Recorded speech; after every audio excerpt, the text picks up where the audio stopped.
Kung mahilig ka sa bangus, panoorin mo ang video na ito dahil for today's recipe ay magluluto tayo ng bangus recipe na siguradong mapapalaban ka sa kanin sa sobrang sarap. Welcome guys sa Kain Noypi. Una nating gawin ay magpainit ng mantika sa isang kawali. At kapag mainit na ito, iprito natin ang sitaw. Iprito lang natin ito ng bahagya, huwag natin itong i-over fry. Ganitong itsura ay okay na kaya hanguin na natin at isantabi muna. Isunod naman nating iprito ay ang talong. Huwag din natin itong i-over fry. Kung nanonood ka pa rin at this point mga kanoypi, pag-comment naman saang lugar kayo nanonood para alam namin kung saang lugar nakaabot ang video na ito. Isantabi muna ang mga napritong talong. Dahil magpiprito na tayo ng bangus, nagdagdag nga pala ako dito ng mantika. At ang sikreto pala para hindi matilamsik ang pagprito ng bangus ay ang itong non-stick pan. Charot! Nagbawas na pala tayo dito ng mantika. Gisahin na natin ang luya.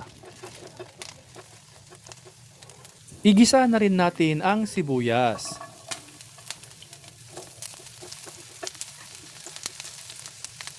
At syempre, bawang. Gisahin natin hanggang sa ito ay aromatic. At kapag naamoy na ng iyong kapitbahay ang iyong ginigisa, ilagay na natin ang kamatis. Ipagpatuloy lang natin ang paggisa hanggang sa ito ay lumambot. Once na ito ay malambot na, ilagay na natin ang bagoong alamang. At dahil di gaanong kaalatan ang nilagay nating bagoong alamang, maglalagay tayo dito ng kaunting patis. At syempre, ground black pepper. Gisahin lang natin ito ng bagya bago natin ilagay ang mga napritong bangus. Lagyan natin ng coconut milk o kakang gata. Lutuin natin sa katamtamang apoy at hintayin lang natin na mag-reduce ang kanyang sauce. Baliktarin natin ang bangus kapag nag-reduce na ang kanyang sauce. Ilagay na rin natin ang mga napritong talong. Ilagay na rin natin ang mga napritong sitaw. Lagyan din natin ito ng siling haba. At syempre, siling labuyo. Mas masarap kasi ito kapag may anghang. Takpan at lutuin lang natin for a minute only. At this point ay luto na ang ating bangus recipe. Hanguin na natin at ihanda na ito sa lamesa.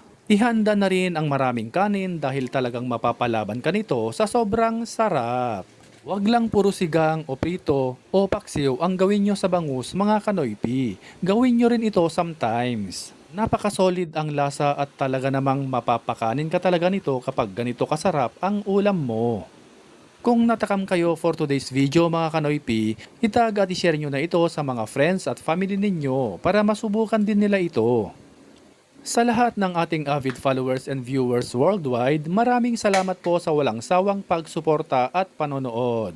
At kung bago ka pa lamang dito sa aming page, ay mag-follow ka na para updated ka lagi sa aming bagong recipe. Hanggang sa muli!